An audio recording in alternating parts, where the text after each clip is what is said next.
का जो है ये स्कोर करता है। बस इस चैप्टर की प्रॉब्लम क्या है, चैप्टर का क्या नाम है, चैप्टर का नाम है रोजगार और बेरोजगारी।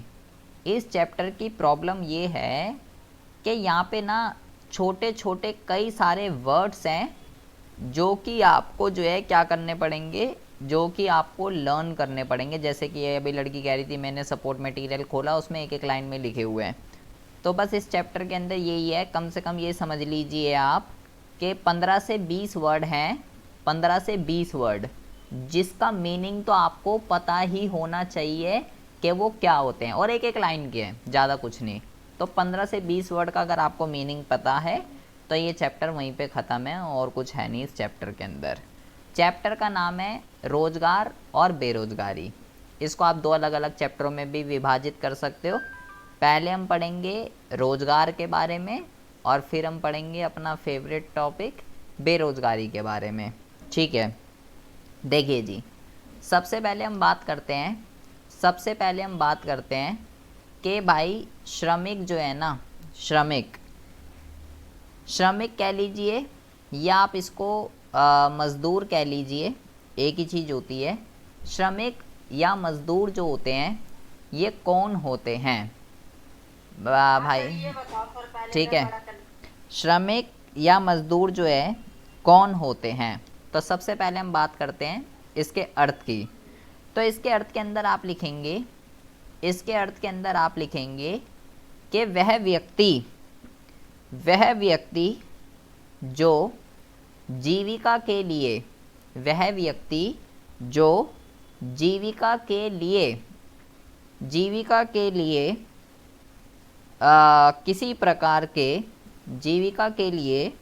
किसी प्रकार के रोजगार में, रोजगार में लगा हुआ है।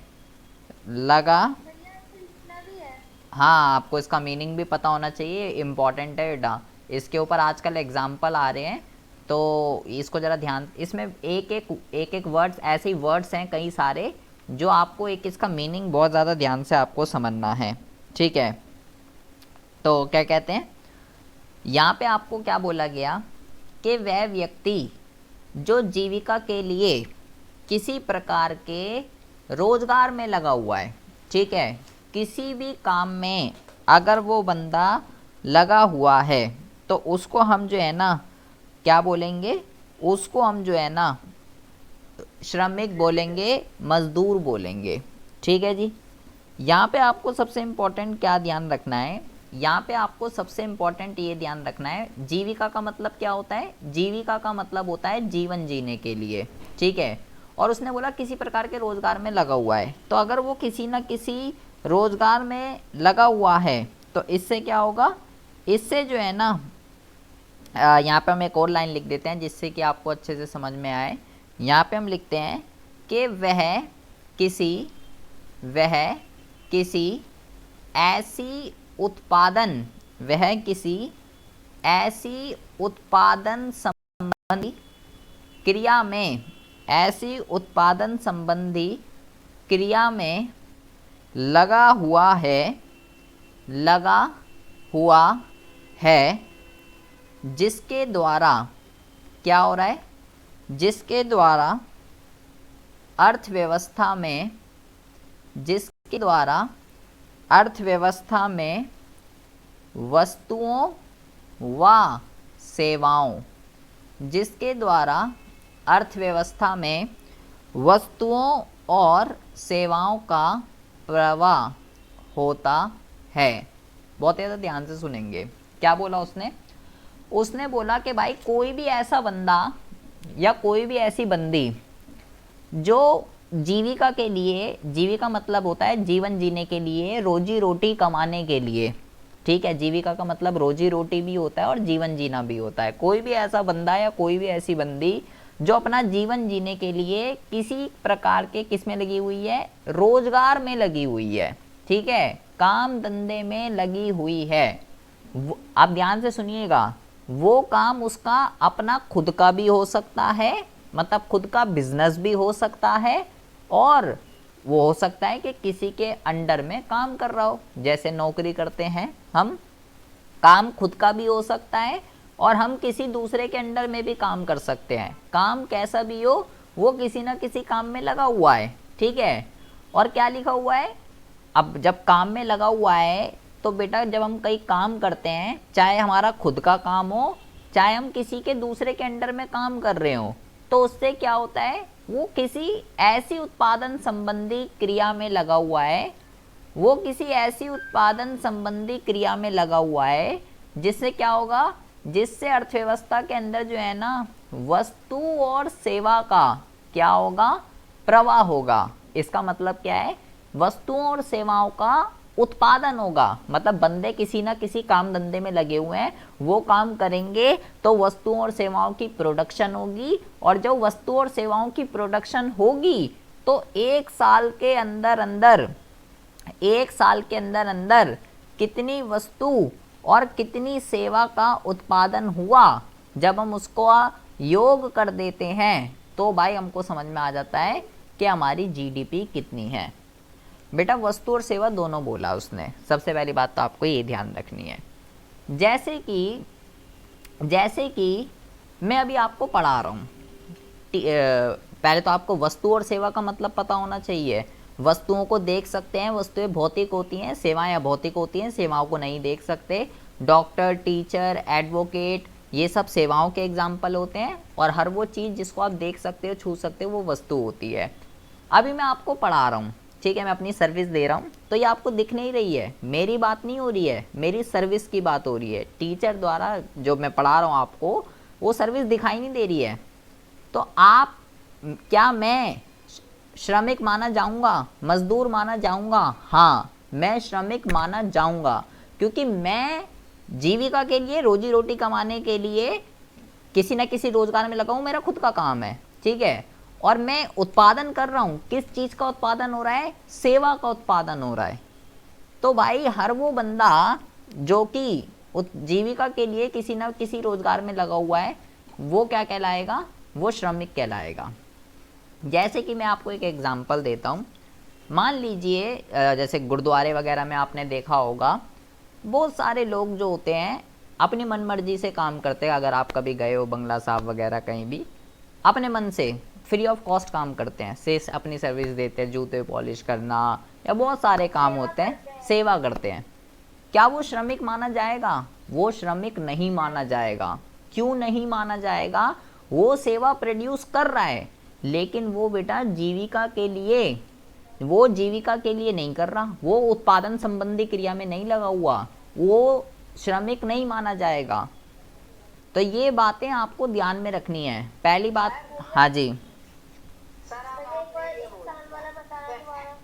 एक मिनट, बोलो आपका क्या नाम? वरुण, आपका क्या कंसर्न है? हाँ सर, मैं ये कह रहा था सर, आपने एक ऐसे एग्जाम्पल हमसे पूछा था कि एक बच्चा है जो अपने पापा के साथ हेल्प कराता है कृषि में। तो अच्छा, हाँ ठीक है, मैं आ गया याद, मैं अभी वो आपको बताता हूँ, वो आपको बता रहा हूँ। हाँ जी, और आपका क्या कंसर्न है साधना जी?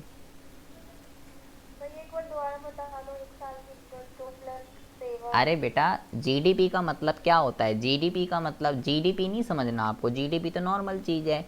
जीडीपी का मतलब होता है एक साल के अंदर अंदर पूरी अर्थव्यवस्था के अंदर, एक साल के अंदर अंदर पूरी अर्थव्यवस्था के अंदर जितनी भी वस्तु और सेवा बनी होती है ना, अगर हम उसका योग कर दें, अगर हम उसका सम कर दें, तो वो जीडीपी कहलाती है, ठीक है। अब जरा ध्यान से सुनिए। हमने बोला कि भाई कोई भी ऐसा बंदा जो जीविका के लिए किसी न किसी रोजगार में लगा हुआ है, ठीक है, और वो किसी ऐसी उत्पादन संबंधी क्रिया में लगा हुआ है जिससे उसकी वस्तुओं सेवाओं का प्रवाह हो, ठीक है, मतलब कि इसका मतलब है वस्तु सेवाओं का उत्पादन हो, और एक साल के अंदर अंदर कितनी वस्तु सेवा का उत्पादन हुआ है, अगर मैं उसका योग कर दूं तो वो बेटा जीडीपी होती है, ठीक है। ये बात आपको ध्यान से समझनी है। अब जरा ध्यान से सुनिए, जो सेवा होती है ना, सेवा, जो सेवाएं होती हैं, सेवाएं दो तरीके की होती हैं, ठीक है। एक होती है मौद्रिक और एक होती है गैर मौद्रिक। मतलब सर्विस ना दो तरीके की होती है। एक ऐसी सर्विस होती है जिसकी मॉनेटरी वैल्यू क्या है, मैं उसका पता लगा सकता हूँ। जैसे मैं अभी आपको सर्विस दे रहा हूँ, तो भाई मेरी सर्विस की जो मॉनेटरी वैल्यू है वो 100 रुपीज़ पर मंथ है। मैं अपनी सर्विस दे रहा हूँ, मेरी मॉनेटरी वैल्यू पता है।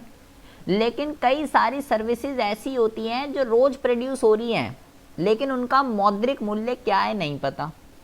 जैसे कि मैंने अभी वो एग्जांपल बोला, वो गुरुद्वारे वाला, बंदे काम कर रहे हैं वहाँ, तो उसकी मॉनेटरी वैल्यू क्या है, कितने पैसे देने चाहिए नहीं पता, हर बंदे के अलग है। मम्मी अगर में काम करती हैं, हमने वहाँ पे पढ़ा था ये जीडीपी की कमी के अंदर गैर मौद्रिक लेन देन। मम्मी अगर में काम करती हैं, झाड़ू पोछा बर्तन, वो रोज़ अपनी सर्विस प्रोड्यूस कर रही है, लेकिन उनकी मॉनेटरी वैल्यू क्या है नहीं पता। ऐसी सभी सेवाएं जिनकी मॉनेटरी वैल्यू नहीं पता, सेवा तो है वो लेकिन उसकी मॉनेटरी वैल्यू नहीं पता, तो मैं उसको जीडीपी में काउंट नहीं कर सकता। जीडीपी में केवल ये वाली काउंट होगी। इसके बेटे बहुत इंपॉर्टेंट चीज़ है। अब मैंने एक बहुत अच्छा, आज इस पे कैसे क्वेश्चन आ रहे हैं ये तो आपने टॉपिक समझ लिया।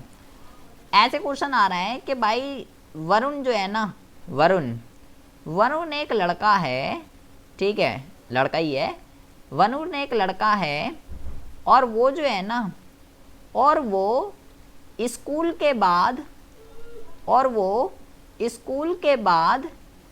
शाम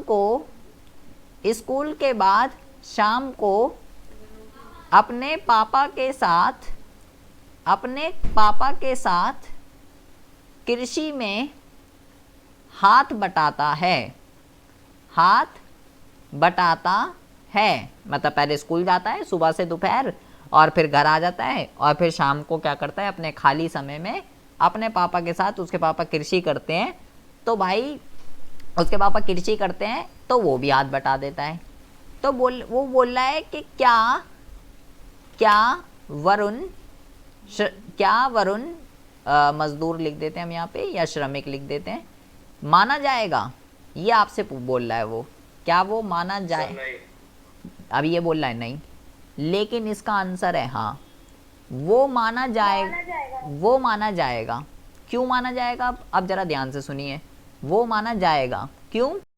क्योंकि बेटा जो वरुण क्या कर रहा है, वरुण जो है ना, पहले तो आपको ये पता होना चाहिए जो जीडीपी होती है वो 3 चीज़ों का सम होता है, प्राथमिक, द्वितीयक और तृतीयक। प्राथमिक में कृषि आती है, द्वितीयक में उद्योग आते हैं, और तृतीयक में सेवा उद्योग आते हैं। वरुण क्या कर रहा है, अपने पापा के साथ काम कर रहा है कृषि में। अब जब वो काम करेगा, अगर वरुण काम करेगा तो उत्पादन होगा वस्तुओं का, और उसकी मॉनेटरी वैल्यू क्या है वो भी डिफाइन है। वरुण ने जितनी कृषि करी, रोज वो आके काम करता है शाम को, तो बेटा इससे तो रोज उत्पादन होगा, वो वरुण द्वारा किया गया उत्पादन जीडीपी में काउंट होगा, क्योंकि वो वस्तुओं का उत्पादन कर रहा है। उनकी मॉनेटरी वैल्यू क्या है उसको मैं डिफाइन कर सकता हूँ। तो ये चीज जो है इसके अंदर, एक मिनट रुकिए यार, वरुण ने जितना भी उत्पादन करा है ना वो जीडीपी के अंदर काउंट होगा, क्योंकि वरुण ने वस्तुओं का उत्पादन करा है और उसकी मॉनेटरी वैल्यू क्या है उसको मैं डिफाइन कर सकता हूँ, तो इसलिए वरुण श्रमिक माना जाएगा। इसी तरीके से हाँ जी सर पर उस वरुण को पैसे थोड़ी मिल रहे हैं। हाँ तो कोई नहीं, पैसे नहीं मिल रहे तो क्या हुआ, पैसे तो उसके पापा को भी नहीं मिल रहे। पैसे सुनिए बेटा, कृषि जो है, पहले मैंने क्या बोला था, आप फिर वही बात खा गए। मैंने क्या बोला था, मैंने बोला किसी ना किसी प्रकार के रोजगार में लगा हुआ है, और मैंने बोला चाहे खुद का काम हो या आप किसी दूसरे के अंडर में काम कर रहे हो। पहले आप ये बताओ, कृषि बिजनेस है या किसी दूसरे के? भाई कृषि तो बिजनेस है, कृषि तो खुद का। देखिए अभी हम आगे पढ़ेंगे, जो खुद का काम होता है बेटा वहाँ पैसे नहीं मिलते, वहाँ लाभ मिलता है, प्रॉफिट। बिजनेस करते हैं तो प्रॉफिट मिलता है, और हाँ, और दूसरे के अंडर में जब काम करते हैं तो उसमें वेतन मिलता है, मजदूरी। तो उस मिलता तो उसके पापा को भी नहीं, लाभ मिलेगा, लाभ वो वरुण को भी मिलेगा और उसके पापा को भी मिलेगा। इसी तरीके से एक और क्वेश्चन आ गया कि 2020 में आया था ये क्वेश्चन, अच्छा था ये। ऐसे लिखा था कि आशीष जो है ना, आशीष जो है वह एक श्रमिक है। आशीष जो है वह एक श्रमिक है, परंतु परंतु चोट लगने के कारण वह कुछ समय तक काम आशीष जो है वो एक श्रमिक है, परंतु चोट लगने के कारण वह कुछ समय तक काम करने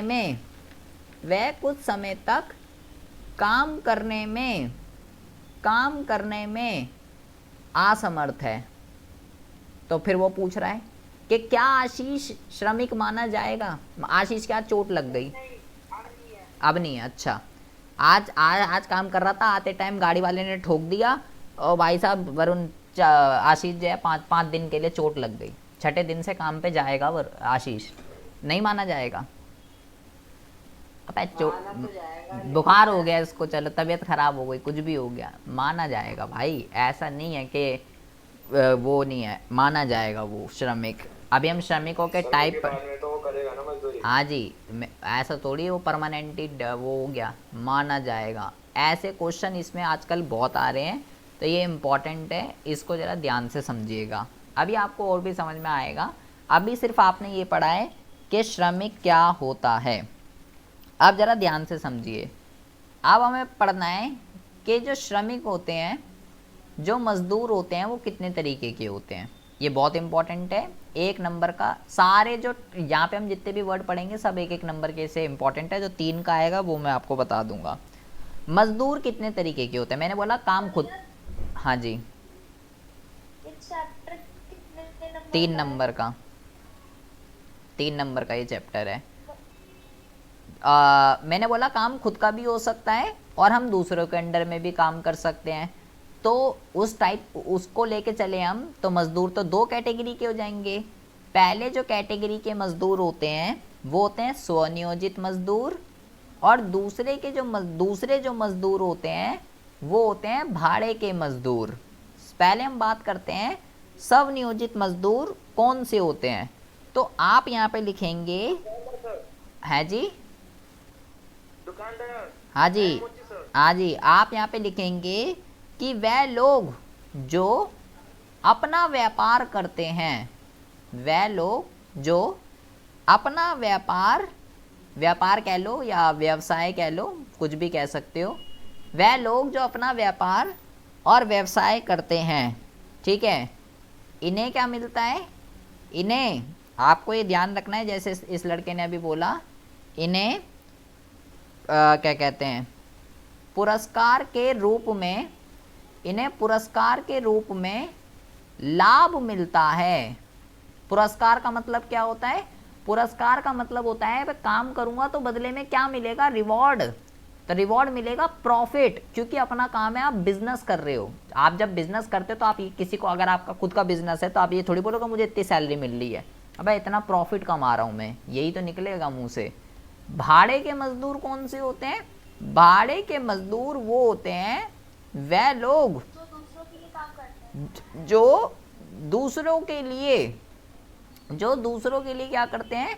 जो दूसरों के लिए काम करते हैं, ठीक है। और इनका जो पुरस्कार होता है, उसको क्या कहते हैं? उसको कहते हैं मजदूरी और वेतन, मतलब इन्हें सैलरी और वेजेस मिलती है। अब ये जो भाड़े के होते हैं, भाड़े के जो होते हैं उसमें भी 2 तरीके के होते हैं। भाड़े में भी कैसा? दूसरों के लिए तो काम कर रहे हो। एक जो होते हैं इसको कहते हैं अनियमित, और दूसरा जो होते हैं इसको कहते हैं नियमित। एक होते हैं अनियमित मजदूर, बेटा मजदूर और श्रमिक एक ही चीज़ होती है, ध्यान रखिएगा। और एक होते हैं नियमित मजदूर। तो जहाँ जहाँ मैंने मजदूर लिखा है मामा श्रमिक भी लिखकर आ सकता है। कई सोचो मैं तो मजदूर पढ़ के आई थी और ये तो श्रमिक पूछ रहा है, तो बहुत सारे होते हैं इसलिए बहुत सारे ऐसे। वो ऐसी VST में भी था, एक बच्चे पढ़ के जाते हैं पूर्ति, एग्ज़ाम में लिख के आ जाता है आपूर्ति। तो ऐसे बहुत सारी टर्म्स होती हैं। अब आती है अनियमित मजदूर और नियमित मजदूर। ये क्या है? अनियमित मजदूर कौन से होते हैं? अनियमित मजदूर को इंग्लिश में क्या कहते हैं? अनियमित मजदूर को इंग्लिश में कहते हैं कैजुअल वर्कर, ठीक है। और नियमित वाले को क्या कहते हैं? नियमित वाले को कहते हैं रेगुलर वर्कर, ठीक है। जो दूसरों के लिए काम करता है वो भाड़े के मजदूर हैं, ठीक है जी। ध्यान से सुन लीजिए, अभी एक उदाहरण पूछूंगा कौन सा क्या कहलाएगा। कैजुअल वर्कर जो है वो कौन से होते हैं? ये लोग क्या करते हैं? ये लोग जो है दैनिक मजदूरी पर, ये लोग जो है दैनिक मजदूरी पर रखे जाते हैं। दैनिक मजदूरी पर रखे जाते हैं का मतलब, दैनिक का मतलब होता है डेली वेजेस। डेली वेजेस मतलब एक दिन का कितना लेगा। तो जो मजदूर जैसे कहीं घर बन रहा होता है तो दिहाड़ी पे वो जो रखते हैं कि हाँ भाई कितने है तेरा, 350 रुपये, 400 रुपये, 450 रुपये, जिनको पर डे। दैनिक मजदूरी का मतलब क्या होता है? दैनिक मजदूरी का मतलब होता है पर डे का कितना चार्ज उनको पे किया जाएगा, उसको कहते हैं अनियमित मजदूर। एंड यहाँ पे एक पॉइंट तो ये लिखेंगे। दूसरा आप यहाँ पे लिखेंगे, दूसरा आप यहाँ पे लिखेंगे कि जो मालिक की जो स्थायी सूची होती है, मालिक की स्थायी सूची पर इनका नाम नहीं होता। इसका क्या मतलब होता है?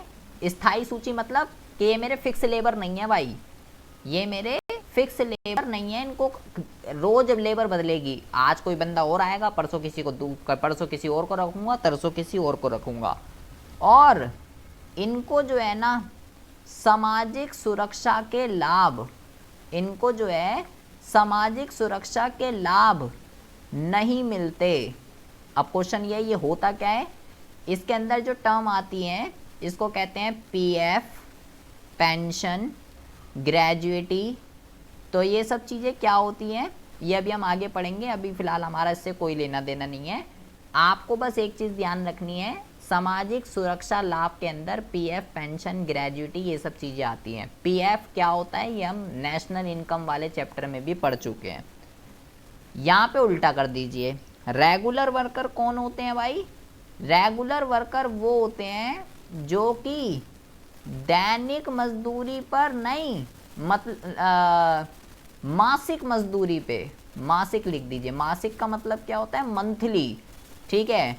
एंड यहाँ पे लिखेंगे नाम होता है मालिक की स्थायी सूची पे, और यहाँ पे लिखेंगे लाभ मिलता है, ठीक है।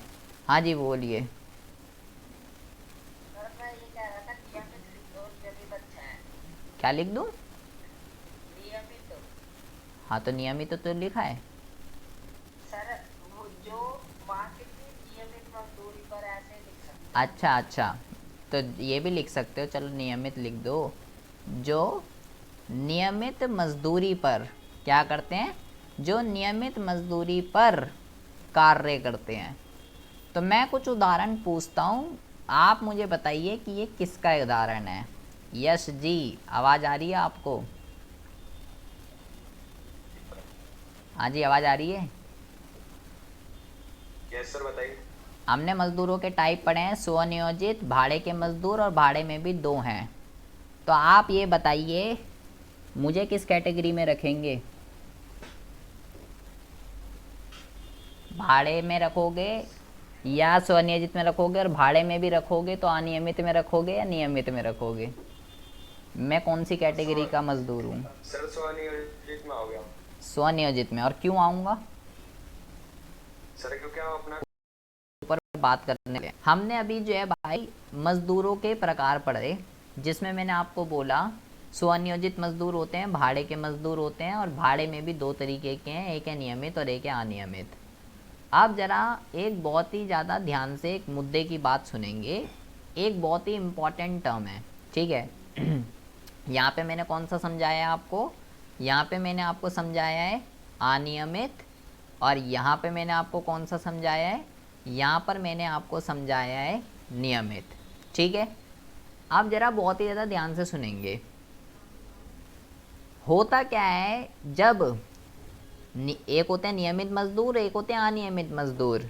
जब अर्थव्यवस्था के अंदर जो नियमित मजदूर होते हैं, जब अर्थव्यवस्था के अंदर जो नियमित मजदूर होते हैं जब उसका प्रतिशत अर्थव्यवस्था के अंदर घटता है, और जो अनियमित मजदूर होते हैं, अनियमित मजदूर, उनका प्रतिशत अर्थव्यवस्था में बढ़ता है। क्या बोला मैंने ये बोला कि जब अर्थव्यवस्था के अंदर जो नियमित मजदूर हैं उनकी संख्या जब घटेगी और जो अनियमित मजदूर हैं उनकी संख्या जब बढ़ेगी, प्रतिशत कह लीजिए या संख्या कह लीजिए, एक ही चीज़ है, कोई ज़्यादा वो नहीं है। जब अर्थव्यवस्था के अंदर नियमित मजदूरों की संख्या घटती है और अनियमित मजदूरों की संख्या या प्रतिशत जब बढ़ती है, तो इस स्थिति को, बहुत ही ज़्यादा ध्यान से सुनेंगे, बहुत ही इम्पोर्टेंट टॉपिक है ये, इस स्थिति को क्या कहा जाता है? इस स्थिति को कहा जाता है अनियमितीकरण। क्या कहा जाता है? अनियमितीकरण। ये बहुत छोटा सा एक वर्ड है, इंग्लिश में इसको जो है कैजुअलाइजेशन कहते हैं, कैजुअलाइजेशन। जब अर्थव्यवस्था के अंदर अनियमित मजदूर कौन होते हैं? Casual worker. जब अर्थव्यवस्था के अंदर कैजुअल नंबर ऑफ वर्कर जो हैं वो जब इंक्रीज होते हैं और रेगुलर वर्कर डिक्रीज होते हैं, इट्स कॉल्ड कैजुअलाइजेशन, अनियमितीकरण। क्वेश्चन ये है कि ऐसा हो क्यों रहा है, कारण क्या है भाई इसका? अर्थव्यवस्था के अंदर अनियमितीकरण क्यों होता है? और भारत के अंदर ये चीज़ अभी देखने के लिए मिल रही है। 1972 की अगर हम बात करें तो कैजुअल लेबर केवल 23% थी, और जबकि सन 2000 की अगर हम बात करें कैजुअल लेबर बढ़कर 33% हो गई। 2010 की बात करें तो भाई ये 39.3% हो गई। मतलब बढ़े ही जा रही है, जैसे जैसे हम करते जा रहे हैं बढ़े ही जा रही है। क्वेश्चन ये ऐसा क्यों हो रहा है? मतलब अनियमित कौन सा पढ़ा है हमने? जो डेली वेजिस पे काम करते हैं उसकी बात हो रही है, ये डेली वेजिस वाले लेबर की। तो अब जरा ध्यान से सुनिए ऐसा क्यों हो रहा है। पहले इतना था, अब इतना हो गया, अब इतना हो गया, 40% तक पहुंच गया भाई साहब मुद्दा। रीज़न क्या है इसका? तो बहुत ज़्यादा ध्यान से सुनेंगे भाई, आपको इसका नहीं हाँ वो तो है ही, वो तो हर चीज़ मेन फसाद की जड़ तो वही है। देखिए जो क्षेत्र होते हैं ना वो दो तरीके के होते हैं, एक होते हैं आपके ग्रामीण क्षेत्र और एक होते हैं आपके शहरी क्षेत्र। ये आपको लिख कर आना है, अगर वो बोलेगा अनियमितीकरण क्या होता है और क्यों हो रहा है ऐसा, इसका रीज़न क्या है। तो होता क्या है, ग्रामीण क्षेत्र के अंदर जो लोग होते हैं ना वो भाई कृषि के ऊपर निर्भर रहते हैं, ठीक है।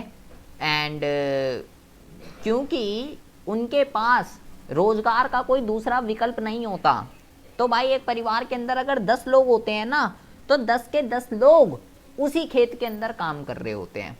मान लीजिए एक खेत है और उसमें जो है ना 5 बंदे काम करते हैं, ठीक है।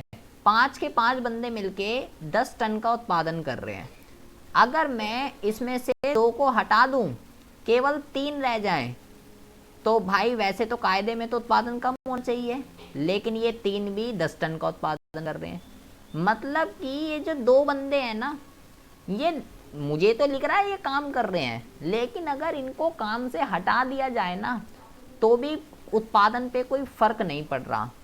तो ऐसे बंदों को हमने छोटी क्लासों से पढ़ते आ रहे हैं, इसको कहते हैं छिपी हुई बेरोजगारी। मुझे तो लग रहा है वो काम कर रहा है, लेकिन अगर उसको काम से हटा दूँ तो भी प्रोडक्शन पे कोई फर्क नहीं पड़ रहा। छिपी हुई या प्रच्छन्न बेरोजगारी, ये फिर यहाँ लगा हुआ क्यों है? ये यहाँ इसलिए लगा हुआ है क्योंकि ग्रामीण क्षेत्रों के अंदर कृषि के अलावा इसके पास कोई दूसरा विकल्प नहीं है, ठीक है। अब ये वाले बंदे क्या करते हैं, ध्यान से सुनिए, ये वाले बंदे रोजगार की तलाश में क्या करते हैं, इधर को आ जाते हैं शहरी क्षेत्र की तरफ, कि गांव में तो काम मिल नहीं रहा, चल शहर की तरफ चलते हैं। और जब शहर की तरफ आते हैं तो इनको कौन सा काम मिलता है, कौन से मजदूर होते हैं ये? अब इनको कोई रिप्यूटेड जॉब तो कोई मिलेगी नहीं, अपना कोई बिजनेस तो खोलेगा नहीं यहाँ के शहरी के अंदर। इनको शहरी क्षेत्रों के अंदर अनियमित और दैनिक मजदूरी पर जो है रखा जाता है। मतलब कहने का ये हुआ, जब ग्रामीण क्षेत्रों से लोग, ऐसे लोग जो छिपी हुई बेरोजगारी के अंदर आ रहे हैं, जब वो शहरी क्षेत्रों की ओर प्रस्थान करते हैं तो शहरी क्षेत्रों के अंदर ऐसे लोगों की संख्या बढ़ेगी और ये यहाँ पे आपको उनको कौन सा काम मिलता है, ये मजदूरों वाला। इसलिए क्या हो रहा है, इसी वजह से भारत के अंदर अनियमितीकरण हो रहा है। ये रामायण कथा आपको लिख कर आनी है पहले पॉइंट में, ऐसे ही कि ग्रामीण क्षेत्रों के अंदर कि मोस्टली लोग कृषि के ऊपर निर्भर रहते हैं, लेकिन छिपी हुई बेरोजगारी क्या होती है, फिर आप उसको एक्सप्लेन करेंगे। फिर जब ये व्यक्ति शहर क्षेत्रों की ओर प्रस्थान करते हैं तो शहरी क्षेत्रों के अंदर इनको जो है दैनिक मजदूरी पर क्या होता है, दैनिक मजदूरी पर जो है इनको कार्य करते हैं, इसलिए जो है अनियमितीकरण होता है, सबसे पहला। दूसरा आप यहाँ पे क्या लिखेंगे, दूसरा आप यहाँ पे लिखेंगे व्यापक बेरोजगारी। इसका क्या मतलब होता है व्यापक बेरोजगारी का? इसका मतलब, ये तो बताने की मुझे कोई ज़रूरत है नहीं कि भाई भारत के अंदर इतने नल्ले हैं, इतने बेरोजगार हैं कि अलग से एक देश बन सकता है। तो भाई काम कैसे भी करके अब जिंदा रहना है तो मनुष्य को उपभोग तो करना पड़ेगा, उपभोग के लिए पैसा चाहिए। तो भाई कैसा भी काम मिल जाए वो डेली उसमें बेचारा मजदूरी बन जाता है कि कैसे भी करके अपना घर चला ले। तो बेरोजगारी जो है वो बहुत ही ज़्यादा है, इस वजह से अनियमितीकरण हो रहा है। एंड यहाँ पे तीसरा पॉइंट आप क्या लिखेंगे, तीसरा पॉइंट आप ये लिखेंगे कि जो शहरी क्षेत्रों में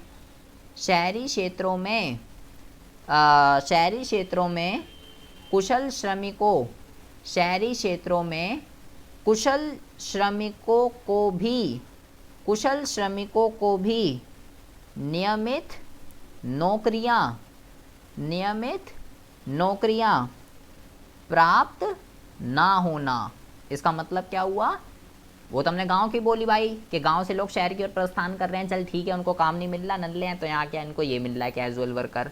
शहरी क्षेत्रों के अंदर जो कुशल स्किल्ड वर्कर होते हैं उनको भी नौकरियां नहीं मिल रही।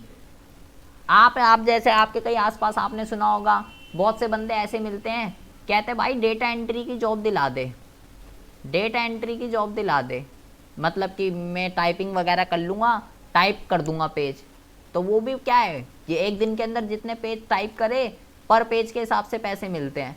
जैसे मान लो पर पेज 5 रुपये है, अब वो एक दिन के अंदर अगर मान लो 10 पेज टाइप कर रहा है तो 10 इंटू में 5 50 रुपये। तो भाई ये क्या कर रहा है, वो बंदा स्किल्ड है, उसको टाइपिंग स्पीड है, पर डे के हिसाब से काम कर रहा है। तो ये क्या कहलाएगा, ये कहलाएगा अनियमित, कैजुअल वर्कर कहलाएगा ये। तो देखो क्यों हो रहा है ऐसा, काम धंधा ही नहीं है, क्या करें। तो भाई ज़रूरी नहीं है केवल वो मज़दूरों की बात चल रही है जो बेलदारी वगैरह करते हैं, उनके अलावा शहरी क्षेत्रों के अंदर जो स्किल्ड लेबर है वो भी अनियमित बनती जा रही है due to lack of job opportunity. तो अनियमितीकरण क्या होता है और क्यों होता है, ये एक बहुत इंपॉर्टेंट टॉपिक है जो आपको समझना है। अब हम बात करते हैं भाई इस चैप्टर के 4 पिलर के रिगार्डिंग, 4-5 पॉइंट हैं। सबसे पहला जो इसके अंदर पॉइंट है, इसको हम कहते हैं श्रम की पूर्ति। और पूर्ति और आपूर्ति एक ही चीज़ होती है, ठीक है। मैंने बोला, ध्यान से सुनेंगे, श्रम की पूर्ति और श्रम की आपूर्ति क्या होती है। देखिए, जब आप अभी बाहर जाएंगे, जब आप जॉब करेंगे ना, तब आपको पता चलेगा। जॉब होती है 8 घंटे, 10 घंटे, 12 घंटे, ऐसे जॉब होती है, ठीक है। आप कहीं जॉब करने जा रहे हो और आपका मालिक क्या कहता है, आप जहाँ जॉब करने जा रहे हो, कि भाई तेरे को जो है ना 10,000 रुपये दूंगा पर मंथ, और काम करना पड़ेगा तेरे को 9 से 5, 9 to 5, 8 घंटे हो गए। आपने बोला ओके है, 9 से 5,000 रुपये में ये 10,000 रुपये क्या कहलाएंगे, ये 10,000 रुपये कहलाएंगे आपकी मजदूरी दर, आपकी वेज रेट कहलाएगी ये आपकी मजदूरी दर। और ये 9 to 5 क्या कहलाएंगे, ये 9 to 5 कहलाएंगे आपके मजदूरी घंटे। तो आप इस पर्टिकुलर वेज रेट पर आप 9 to 5 8 घंटे काम करने के लिए तैयार हो, ठीक है। अब काम ज़्यादा हो गया, आपका मालिक कह रहा है भाई यार अब तू ना 2 घंटे ज़्यादा काम करना पड़ेगा, आप भाई 9 से 7 काम करना पड़ेगा। तो आपने बोला भाई बात ऐसी है, घर जैसी है, और ऐसा है सबसे बड़ा पैसा है जो मेरे पास नहीं है, तू देगा। 10,000 में नहीं करूँगा भाई, अगर तेरे को 2 घंटे काम कराना है तो भाई मैं जो है 10 में तो नहीं कर सकता, तो मेरे को जो है 12,000 रुपये दे दे महीने के, मैं 7 घंटे 10 घंटे जॉब कर दूंगा, 9 से 7 काम करूंगा। आप राजी हो गए, वो कह रहे चल ठीक है मैं तेरे को 12 दूंगा, तू अब 9 से 7 काम करेगा। अब आपकी मजदूरी दर क्या हो गई, अब आपकी मजदूरी दर ये हो गई और मजदूरी घंटे ये हो गए। अच्छा जी, एंड और काम बढ़ गया। अब वो कह रहा है भाई 10 नहीं 12 घंटे काम करना है भाई, 9 से 9, सुबह 9 आइयो रात के 9 जाइयो। तो आप कह रहे हो भाई तू तो मार ही लेगा अच्छी तरीके से, तो भाई 12 में नहीं काम होने का भाई, मैं 15,000 रुपये लूँगा, मेरा तो पूरा दिन ही निकल जाएगा भाई। 15,000 रुपये लूँगा पर मंथ, 9 सुबह आऊँगा शाम को जाऊँगा, पूरी ऐसी तैसी करा कर। तो भाई ये अब आपकी मजदूरी दर हो गई, और अब आप काम करेंगे 9 से 9, ये आपके मजदूरी आवर्स हो गए, मजदूरी घंटे। तो ये क्या है, श्रम की आपूर्ति और श्रम की पूर्ति का मतलब क्या होता है, एक करंट वेज रेट पर, ध्यान से सुन लीजिए, एक करंट वेज रेट पर एक वर्कर कितने घंटे स्वेच्छापूर्वक, स्वेच्छापूर्वक का मतलब अपनी इच्छा से, अपनी इच्छा से एक श्रमिक करंट वेज रेट पे कितने घंटे काम करने के लिए जो रेडी होता है, इट्स कॉल्ड लेबर सप्लाई। श्रम की पूर्ति, श्रम की आपूर्ति का मतलब है मजदूरी दर क्या है यहाँ पे, जैसे मैंने आपको अलग अलग एक उदाहरण बताया, 10,000 12,000 15,000, ये उसकी मजदूरी दर है। उस पे वो स्वेच्छापूर्वक अपनी मर्जी से 8 घंटे 10 घंटे और 12 घंटे करने के लिए तैयार है। इस चीज को श्रम की पूर्ति और श्रम की आपूर्ति कहते हैं। श्रम की जो पूर्ति होती है इसका संबंध हमेशा किससे होता है, इसका संबंध हमेशा मजदूरी दर से होता है, मजदूरी दर से, ठीक है जी। दूसरा जो वर्ड है यहाँ पे, पहला था श्रम बल, दूसरा जो वर्ड है यहाँ पे इसको हम क्या कहते हैं, इसको हम कहते हैं भाई कार्यबल, कार्यबल कहते हैं इसको, ठीक है।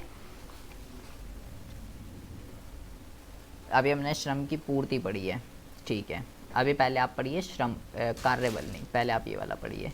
दूसरा जो वर्ड है यहाँ पे वो है आपका श्रम बल, श्रम बल।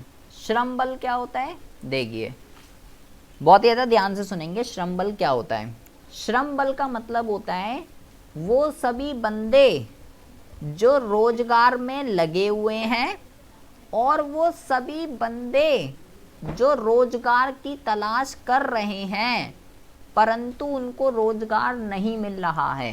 रोजगार और बेरोजगार लोगों की जो संख्या होती है वो श्रम बल कहलाती है। बहुत ही ज़्यादा ध्यान से सुनेंगे बेटा। मान लो एक अर्थव्यवस्था है, उसमें 100 लोग हैं टोटल, 20 तो ऐसे हैं जो काम करना ही नहीं चाहते, बाप का पैसा है आ रहा है उड़ा रहे हैं, अपना खानदानी को है, कोई ज़रूरत ही नहीं काम करने की, ठीक है जी। ऐसे बंदों को बेरोजगार नहीं कहा जाता, ये अपनी मर्जी से बेरोजगार हैं, इन्हें तो जितना भी सैलरी दे दो ये तो नहीं करेंगे काम। इसमें से 50 ऐसे हैं जो रोजगार में लगे हुए हैं, काम कर रहे हैं, पर 30 ऐसे हैं जो काम तो करना चाहते हैं परंतु उनको काम नहीं मिल पा रहा, बेरोजगार हैं। तो श्रम बल कितना होगा हमारा, 50 + 30, इट विल बी 80। ये 20 वाला जो है ये काउंट नहीं होगा ऐसे, ये तो अपनी मर्जी से बेरोजगार है, इसका क्या करना है, इसको तो जितनी भी सैलरी तो करेगा ही नहीं काम। तो ये श्रम बल जिसमें नल्ले और नॉट नल्ले दोनों काउंट हैं। ऐसे ही तीसरा वर्ड है कार्यबल। कार्यबल क्या होता है, कार्यबल के अंदर केवल कार्य, एक मिनट बेटा बस, कार्य बल के अंदर क्या आता है, कार्य बल के अंदर वास्तव में काम करने वाले लोगों की संख्या, वास्तव में काम करने वाले लोगों की संख्या, जो एक्चुअल में काम कर रहे हैं, नल्ले नहीं, नल्ले हटा दीजिए, तो नल्ले कितने थे 30, मतलब यहाँ से हमारा सूत्र क्या बना, हमारा यहाँ से सूत्र बन गया श्रम बल इज इक्वल टू रोजगार में वाले लगे लोग और बेरोजगार वाले लोग, ठीक है, ये हमारा सूत्र बन गया यहाँ से।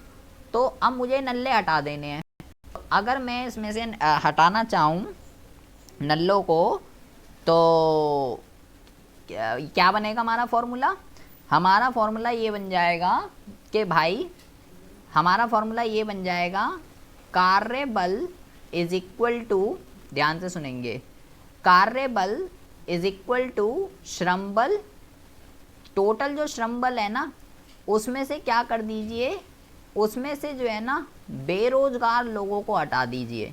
भाई श्रम बल में दोनों हैं, श्रम बल में दोनों हैं, अगर मैं श्रम बल में से नल्लों को हटा दूं तो मेरे पास कार्य बल रह जाएगा कि वो लोग जो रोजगार में लगे हुए हैं। भाई ये प्लस का है, इधर आके माइनस का कर दीजिए इसको, तो कौन सा आ जाएगा, लोग जो रोजगार में लगे हुए हैं। तो रोजगार का, अगर मुझे यहाँ से रोजगार की वैल्यू निकालनी है तो ये बेरोजगार प्लस का है, बराबर के इधर आके माइनस हो जाएगा, तो फॉर्मूला क्या बन जाएगा, श्रम बल माइनस बेरोजगार। कार्य बल के अंदर बेरोजगार लोगों को शामिल नहीं किया जाता है।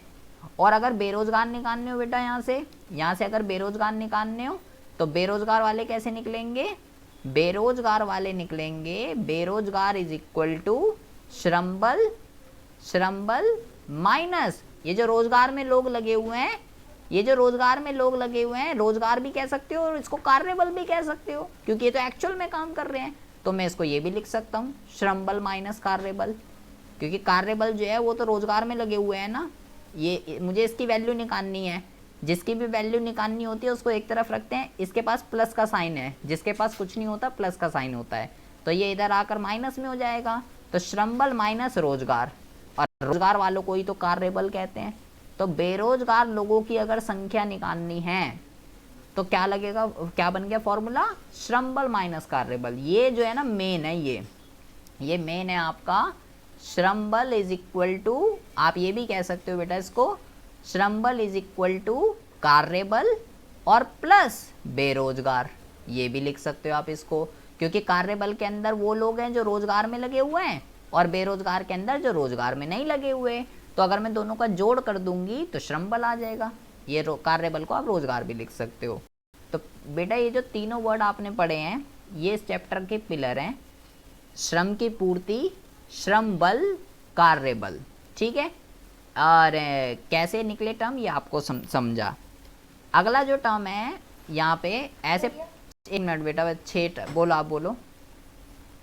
ये ऊपर वाला कार्य बल रोजगार समझ नहीं आया बेटा, सिर्फ सारी चीजें इसी फॉर्मूले से निकली हैं।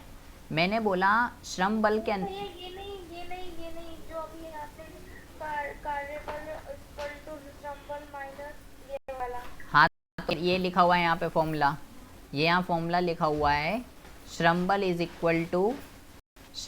इक्वल टू रोजगार प्लस बेरोजगार, ये लिखा हुआ है, ठीक है। तो कार्य बल क्या है, मैंने बोला कार्य बल है ये जो रोजगार में लगे हुए हैं। तो अगर इसकी वैल्यू निकालनी है तो ये प्लस का है तो इधर आके माइनस हो जाएगा। तो फॉर्मूला क्या बन गया, श्रम बल माइनस बेरोजगार, ये बन गया फॉर्मूला। और अगर बेरोजगार निकालने, ये जिसकी वैल्यू निकालनी होती है वो उधर ही रहता है तो ये इधर माइनस में आ जाएगा, श्रम बल माइनस रोजगार या कार्य बल, कुछ भी कह सकते हो। उसके बाद है बेटा सहभागिता की दर, ये बहुत इंपॉर्टेंट है। सहभागिता की दर, इसका मतलब क्या होता है, सहभागिता की दर का मतलब होता है बेटा, कार्य बल आपको क्या बता रहा है, कार्य बल बताता है नंबर के कितने लोग एक्चुअल में वर्क कर रहे हैं। कार्य बल नंबर बताता है, नंबर। जैसे कि हमारे केस में क्या है, हमारे केस में नंबर क्या है 50, कार्य बल कितना है हमारे उदाहरण में 50 है, हमारे उदाहरण में 50 कैसे आया था, 80 में से टोटल 80 थे, उसमें से नल्ले घटा दीजिए 30 तो 50 आ जाएगा। और बेरोजगार कैसे आएगा? बेरोजगार कितना था बेरोजगार? बेरोजगार था 30, बेरोजगार था 30 कैसे आएगा? 80 में से जो लोग काम कर रहे हैं 50, 80 में से 50 घटा दीजिए तो 30 आ जाएगा। अब है बेटा सहभागिता की दर। सहभागिता की दर प्रतिशत बताती है किसका?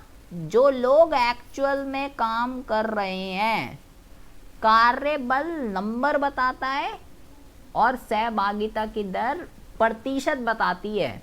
तो कैसे निकलेगी, कैसे निकलती है प्रतिशत? देखिए प्रतिशत ऐसे निकलेगी, मुझे सहभागिता की दर निकालनी है। वो लोग जो एक्चुअल में काम कर रहे हैं उसका प्रतिशत बताती है ये। तो एक्चुअल में कौन काम कर रहा है बेटा? एक्चुअल में काम कर रहा है कार्यबल, इसी को रोजगार, यही तो लोग रोजगार में लगे हुए हैं। तो जब मैं कार्यबल को भाग कर दूंगी कुल जनसंख्या से, कुल जनसंख्या, ठीक है, और गुणा 100, तो मेरे पास क्या निकल कर आएगा? तो मेरे पास निकल के आएगा सहभागिता की दर। जैसे कि हमारे उदाहरण में 50 लोग एक्चुअल में काम कर रहे हैं, कुल जनसंख्या मैंने बोला 100 है हमारे उदाहरण में, 100 सारे को काउंट करेंगे ओवरऑल, जो काम कर रहे हैं जो नहीं कर रहे, ओवरऑल पूरी जनसंख्या कितनी है, और गुणा में 100, 100 से 100 काट दीजिए तो आंसर कितना आएगा? आंसर आएगा 50%। ये 50% क्या है? वो लोग जो एक्चुअल में काम कर रहे हैं, एम्प्लॉयमेंट रेट है ये, सहभागिता की दर।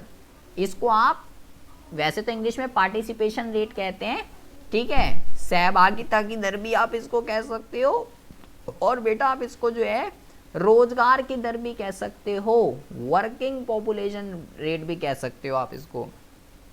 और अगर मुझे बेरोजगारी की दर निकालनी हो, नल्ले, जैसे हम कहते हैं भाई भारत की बेरोजगारी इतनी है, बेरोजगारी की अगर दर निकालनी है तो क्या करना पड़ेगा मुझे? बेरोजगारी की दर निकालने के लिए बेरोजगार लोगों की संख्या, बेरोजगार लोगों की संख्या जितनी भी थी डिवाइडेड बाय कुल जनसंख्या गुणा में 100।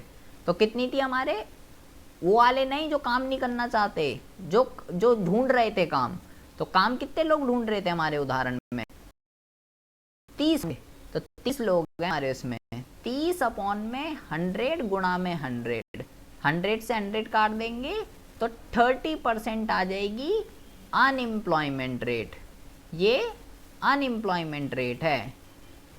ये अब क्या हो गया? देखते देखते क्या से क्या हो गया भाई, तक क्या से क्या पढ़ा दिया इन्होंने तो 1 मिनट में। ये कुछ नहीं है, सिर्फ आपको श्रम बल का फॉर्मूला पता होना चाहिए। सारी चीजें उसी से ही ड्राइव होकर आ रही हैं।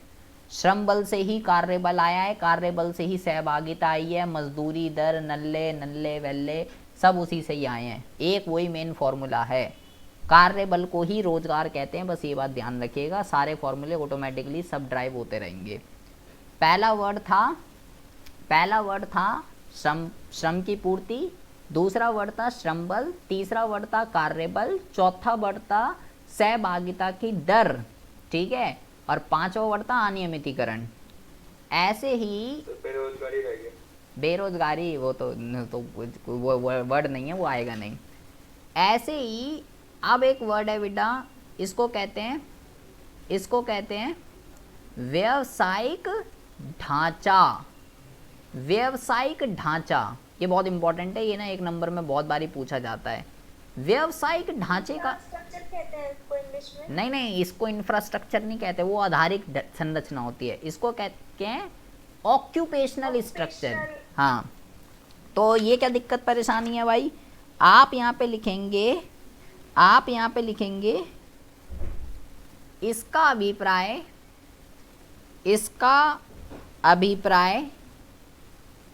अर्थव्यवस्था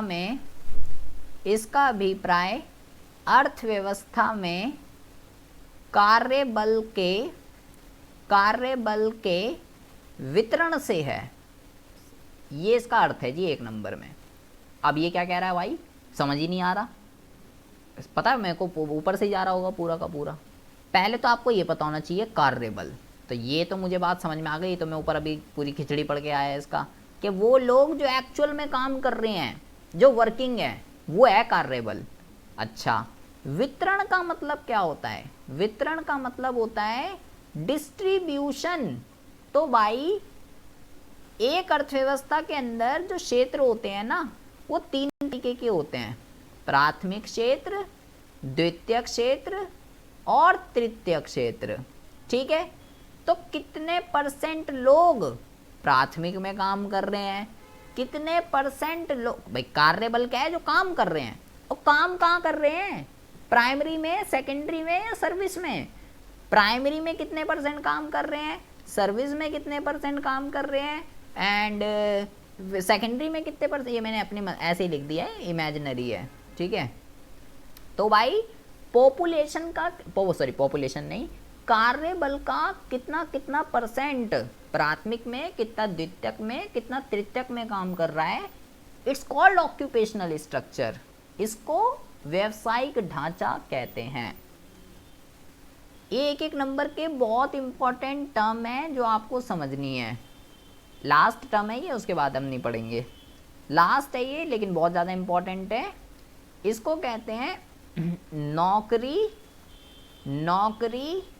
रहित समृद्धि।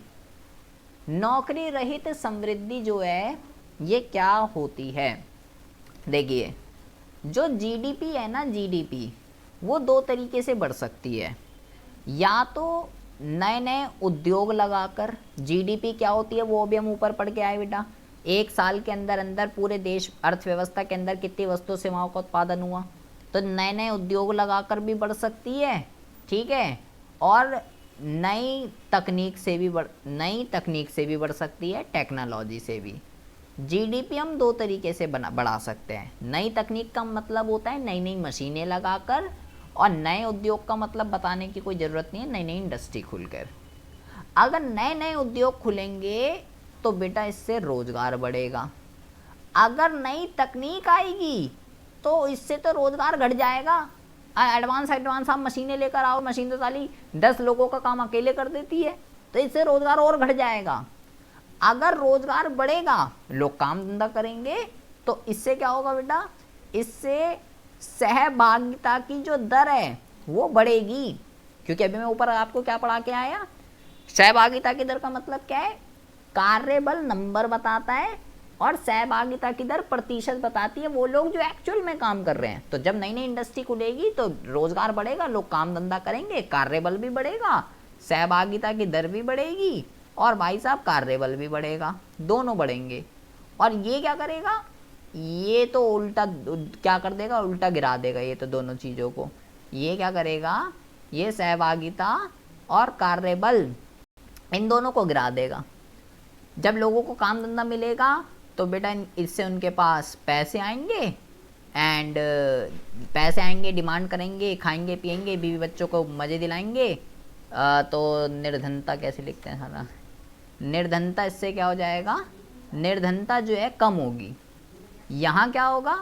काम उल्टा और अट गया, आय खत्म, निर्धनता पे कोई असर नहीं, निर्धनता और बढ़ जाएगी।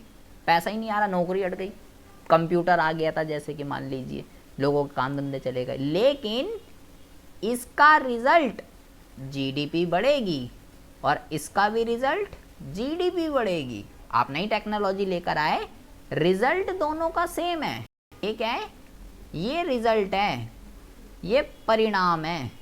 परिणाम कैसे लिखते हैं? ये इसका परिणाम है। और ये भला क्या थी? ये वाली, ये यहाँ से लेके यहाँ तक, ये जो आपने जीडीपी, ये इसका प्रभाव है।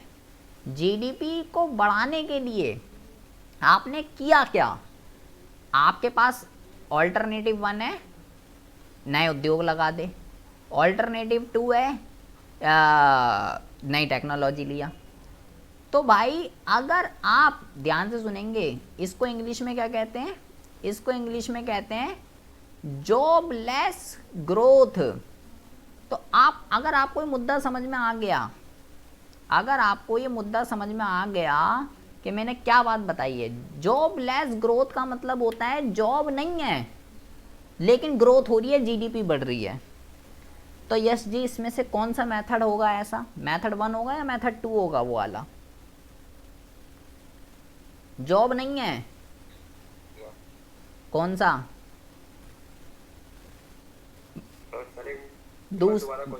दूसरा होगा ना। मैंने बोला जॉबलेस ग्रोथ का मतलब होता है, जॉबलेस ग्रोथ का मतलब होता है जॉब नहीं है देश के अंदर लेकिन जीडीपी बढ़ रही है आपकी। तो जब अर्थ सर ये टेक्निक वाला है, टेक्निक हाँ, वाला। जब अर्थव्यवस्था के अंदर इस वाले मेथड को छोड़कर इसको रिजेक्ट कर देते हैं और इसको सिलेक्ट कर लेते हैं, जब नई टेक्नोलॉजी को अडॉप्ट करके देश के अंदर जीडीपी को बढ़ाया जाता है तो देश की जीडीपी तो बढ़ती है परंतु रोजगार में कोई बढ़ोतरी नहीं होती। इट्स कॉल्ड जॉबलेस ग्रोथ, नौकरी रहित समृद्धि। बस।